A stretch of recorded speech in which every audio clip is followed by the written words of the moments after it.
Ternyata ada benarnya juga mengingat 3 hal yang membuat laki-laki terpuruk, yakni harta, tahta, dan wanita. Seorang miliarder dengan penghasilan 418 miliar di Hong Kong harus mengalami nasib tragis di penghujung hidupnya. Pria ini menjadi gelandangan lantaran harta yang ia miliki digunakan untuk mengencani banyak wanita.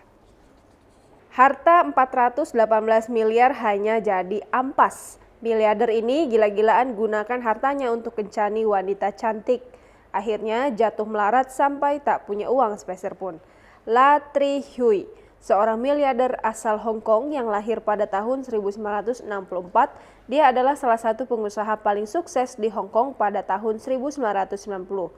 Dengan puncak kekayaan mencapai 200 juta yuan atau setara 418 miliar dalam kurs saat ini. Tetapi pada akhir hidupnya, dia menjadi gelandangan dan tinggal di rumah yang kumuh hingga meninggal dunia.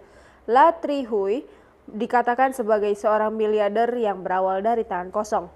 Awalnya dia mengembangkan bisnis real estate. Pada saat itu, real estate sangat menjanjikan di Hong Kong. Namun yang membuatnya menjadi miliarder adalah ketika usia 30 tahun dia beralih menjadi penjual obat tradisional.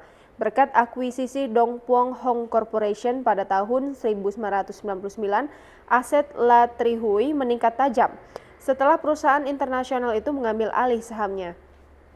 Merasa bisnis real estate tidak cukup besar, Hui pindah ke pasar saham. Dia memperdagangkan saham dan bertemu dengan miliarder lainnya. Berkat jembatan ini, dia memperluas bisnisnya dan pada puncak karirnya dia berhasil mendapatkan kekayaan besar hingga 200 juta yuan atau 418 miliar. Namun kekayaan itu justru membuatnya mulai main wanita. Dengan kekayaan, dia mempublikasikan kehidupan bohemiannya dengan orang-orang cantik.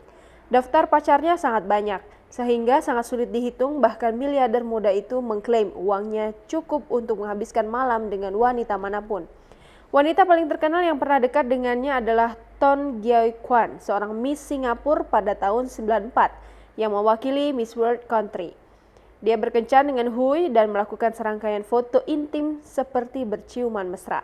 Pada saat itu kisahnya menjadi gosip panas di Asia. Pasangan itu mengaku telah berpacaran selama 3 tahun, padahal saat itu Hui diketahui sudah menikah. Tak hanya Tin Gyayuan, sejumlah aktris Tiongkok juga pernah terlibat asmara dengan miliarder ini.